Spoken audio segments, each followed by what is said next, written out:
In one of the most powerful and instructive stories from the Book of Mormon, the people of Ammon had covenanted never again to take up weapons for the shedding of blood.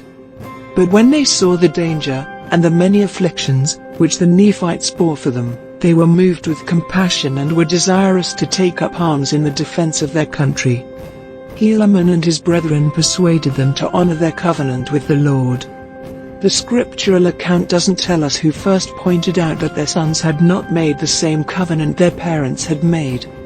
Perhaps it was one of the young men who suggested the possibility that he and his peers be allowed to take up arms, and call themselves Nephites. And they entered into a covenant to fight for the liberty of the Nephites, yea, to protect the land unto the laying down of their lives. This was an extraordinary task for a group of 2,000 young men, but they were extraordinary young men. According to the scriptural record, they were exceedingly valiant for courage, and also for strength and activity. But behold, this was not all. They were men who were true at all times in whatsoever thing they were entrusted. Yea, they were men of truth and soberness, for they had been taught to keep the commandments of God and to walk uprightly before Him.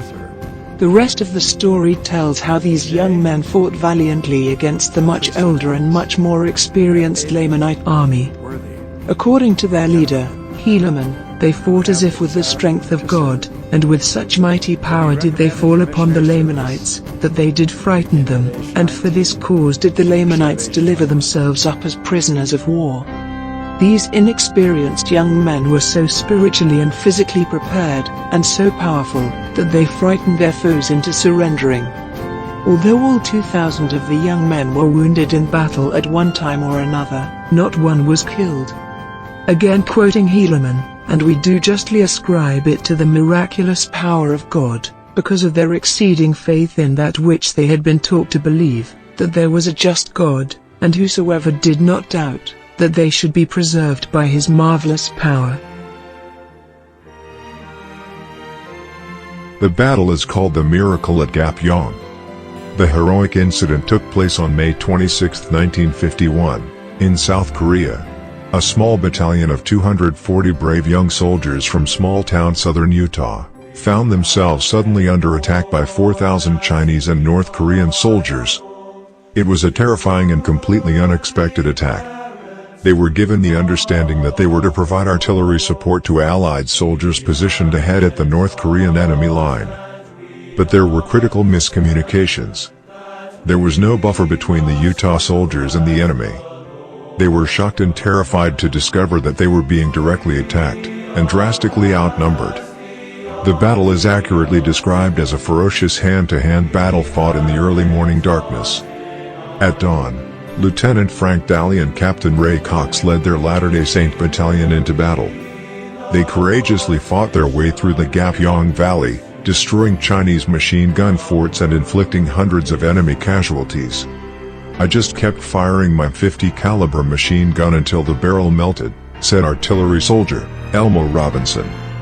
Despite having a better than 16 times advantage, 4,000 versus 240, the Chinese and North Korean opposition finally gave up and attempted to retreat by climbing up the surrounding mountains to the north. In the end, more than 350 Chinese and North Korean enemies were killed, and another 830 were taken prisoner, but not one of the Latter-day Saint soldiers was killed. Many of the Chinese and North Korean soldiers taken prisoner were asked how they could be so completely defeated by such a small battalion of only 240 young men. Their reply was, "We shoot them, but they don't fall down."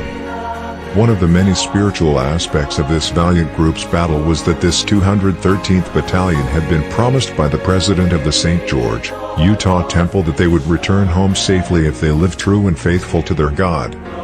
These young men rose to that occasion and were recognized as a standout group who lived their lives with exactness and courage.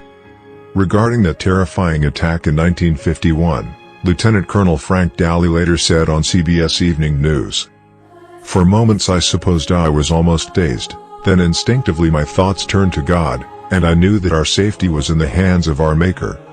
I humbly asked for help, and I feel sure that I was guided by a supreme being." A year later, this battalion was awarded President Harry Truman's Presidential Unit Citation for extraordinary courage and heroism under extremely hazardous conditions.